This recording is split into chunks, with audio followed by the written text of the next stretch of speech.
एक लड़की आती थी कोई पंडित करके। अच्छा। उसने भी थोड़ा सा मामला करा कि मैं रो दूंगी, मामला हाईलाइट हो जाएगा।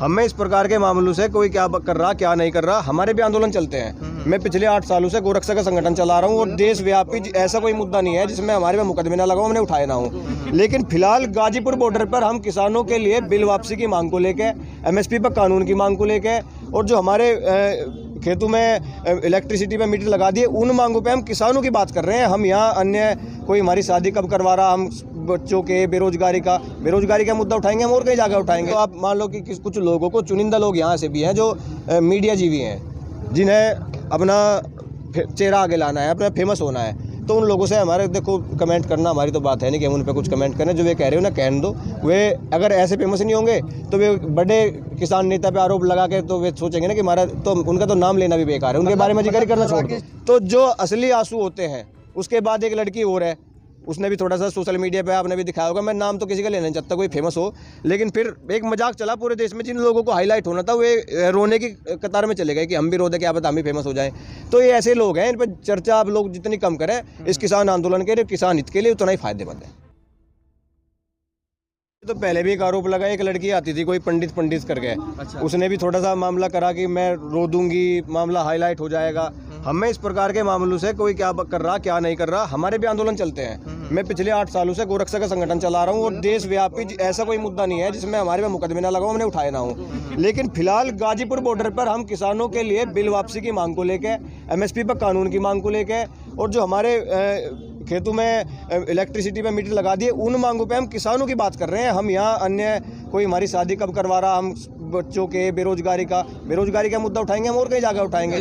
जो हमारे अन्य देश के मामले हैं वे हम कहीं और जगह उठाएंगे, यहाँ नहीं उठाएंगे। यहाँ जिस प्रकार की बात कर रहे हैं उनका आरोप जो भी है लगाना सब बेकार है, ऐसा कुछ मामला ही नहीं है, निराधार है। हाँ भाई एक बात बताओ, यहाँ हम कहीं के लिए बैठे, यहाँ नारे लगाए जाते हैं एमएसपी पर कानून दो, तीनों बिल वापस लो, और हम यहाँ गरीब बच्चों को पढ़ाने का मामला ये तो हम मेरठ में कर रहे थे। अगर हमें भी करना होता हम भी करते।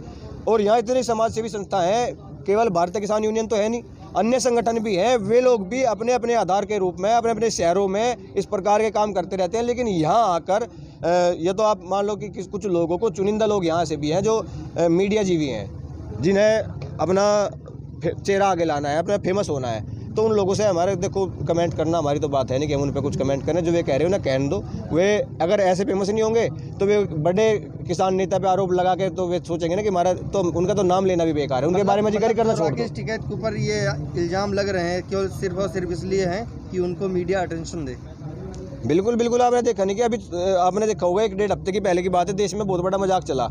यहाँ पे कुछ विधायक आता है, गुंडा आता है और यहाँ पर किसानों के प्रति कुछ मामला करता है, इन्हें डकैत बताता है, खालिस्तानी बताता है। उसके बाद हमारे राकेश टिकैत जी के भावुक हो जाते हैं इन किसानों के मामले को लेकर, उनकी आंखों से आंसू आ जाते हैं। उसके बाद देश में एक मजाक चला, हमारे प्रधानमंत्री जी रोते हैं, फिर उसके बाद गुलाम नबी आज़ाद रोते हैं। एक सेकंड केवल हाँ, जिस दिन आपने बोला राकेश टिकैत जी रोए हैं, उस दिन पता है आपको ट्विटर पर क्या ट्रेंड कर रहा था? बताओ। राकेश टिकैत मोदी डकैत, राकेश टिकैत मोदी डकैत, वही बता रहा हूँ ना कर रहा था। और 3 दिन तक नंबर 1 पर रहा ट्रेंडिंग पे। वो किस लिए रहा? क्योंकि देश का नौजवान और किसान राकेश टिकैत जी के साथ है। उन्हें पता है कि इस देश के किसान को इन काले कानूनों से क्या दिक्कत है।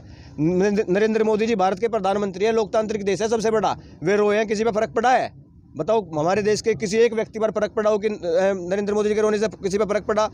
तो जो असली आंसू होते हैं, उसके बाद एक लड़की और है, उसने भी थोड़ा सा सोशल मीडिया पे आपने भी दिखाया होगा, मैं नाम तो किसी का लेना नहीं चाहता कोई फेमस हो, लेकिन फिर एक मजाक चला पूरे देश में। जिन लोगों को हाईलाइट होना था वे रोने की कतार में चले गए कि हम भी रो दे, क्या पता हम भी फेमस हो जाएं। तो ये ऐसे लोग हैं, इन पर चर्चा आप लोग जितनी कम करें इस किसान आंदोलन के लिए, किसान हित के लिए, उतना ही फायदेमंद है। अच्छा, एक सेकंड, जिस तरह कुछ किसानों ने अपने खेत को ट्रैक्टर चला दिया है, फसल खड़ी थी, राकेश टिकैत जी ने एक बयान दिया था कि अगर जरूरत पड़ी तो हम अपनी फसलों को जला देंगे, मिटा देंगे, क्या ये सही है देश के लिए?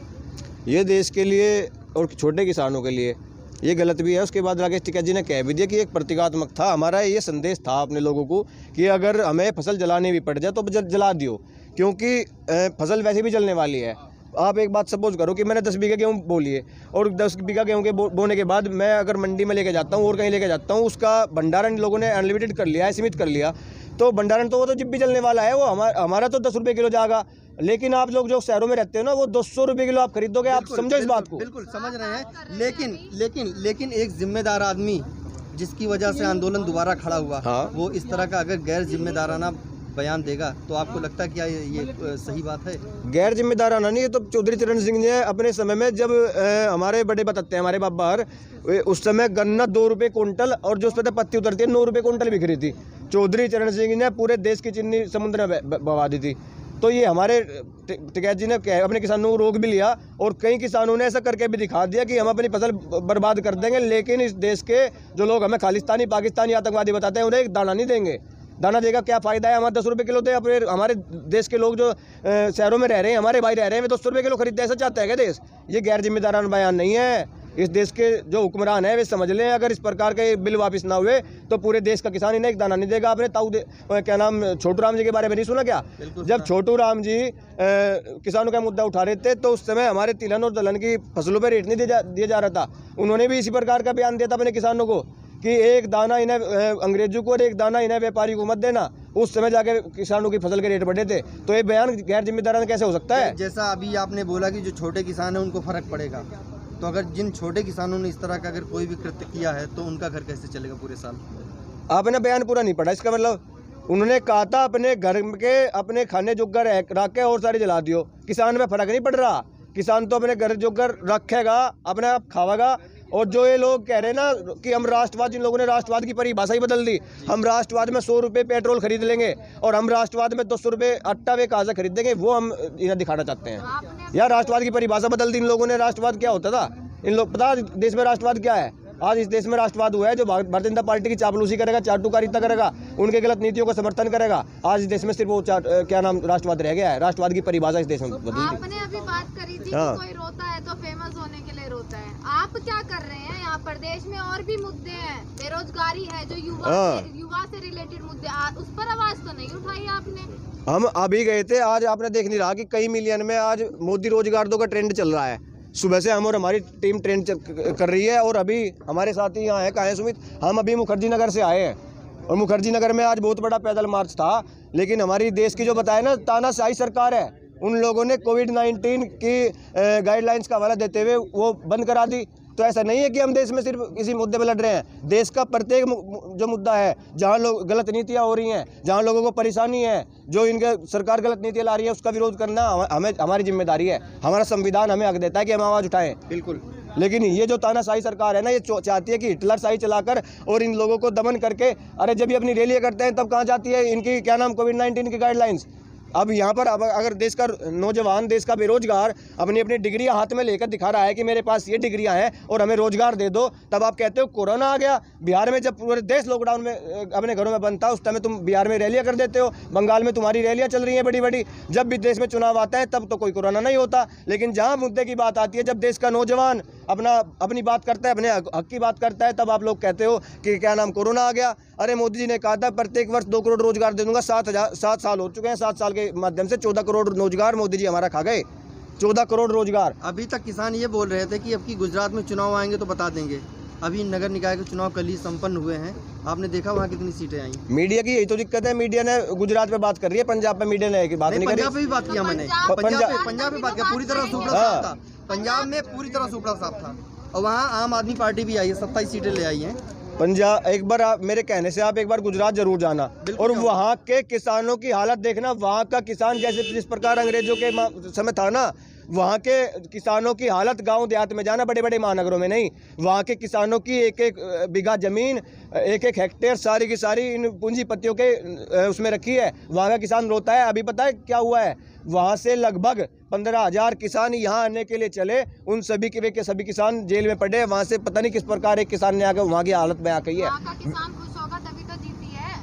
अरे वहाँ का किसान दमनकारी है। हमारे देश ने 300 साल हम कैद में रहे, तो इसका मतलब हम खुश थे क्या? तो जीत कैसे गई? इस पर भी विरोध करेंगे आप? जीत तो पूरे देश में गए लोग। पता किस बात पे जीत गए? हिंदू और मुसलमान के नाम पर। बिजनौर में आंदोलन के बीच जीत गए ना। वो आंदोलन हो रहा है पिछले आज 90 डेज हो गए हैं ऑलमोस्ट। आंदोलनकारियों को तो जेल में डाल दिया ना। जो बताया ना राष्ट्रवाद की इस देश में भाषा बदल गई है। जो चापलूसी चाटुकारिता कर रहे हैं इन लोगों की, वे लोग ही सिर्फ इस देश पे क्या नाम राष्ट्रवाद है। राष्ट्रवाद की परिभाषा एक बार आप बता दीजिए, सही परिभाषा। राष्ट्रवाद की सही परिभाषा ये है कि इस देश में बिल्कुल मुखर होकर जो इस देश में गलत नीतियां हैं अपने देश हित में, जो राष्ट्र कहता है कि ये राष्ट्र के हित के प्रति सही है, हमारे देश के चाहे नौजवानों की बात हो, चाहे देश की बात हो, देश की सरहदों की बात हो, देश के किसान की बात हो, मुखर होकर चाहे वो उसमें देश की सरकार आपको कितनी भी अड़चनें डाले, उसमें मुखर होकर आप आवाज़ उठाओ, राष्ट्रवाद कहता है। कुछ लोग यहाँ पे सिर्फ और सिर्फ किसान आंदोलन की आड़ में यहाँ पे नेता बनने की कोशिश कर रहे हैं, आपको लग रहा है ऐसा? किसान आंदोलन की आड़ में कौन नेता बन रहा है? 50 लोग हैं यहाँ पर जो केवल चुनाव लड़ने के लिए यहाँ पे अपना चेहरा चमकाने आए, इसके पहले नजर नहीं आए वो।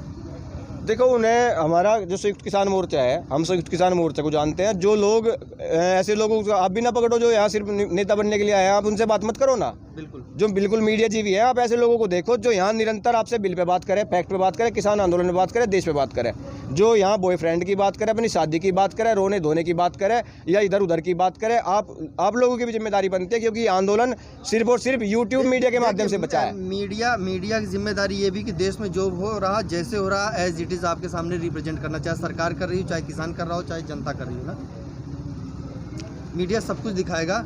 अब आपको क्या ये तय करना है कि आपको बोलना क्या है मीडिया में।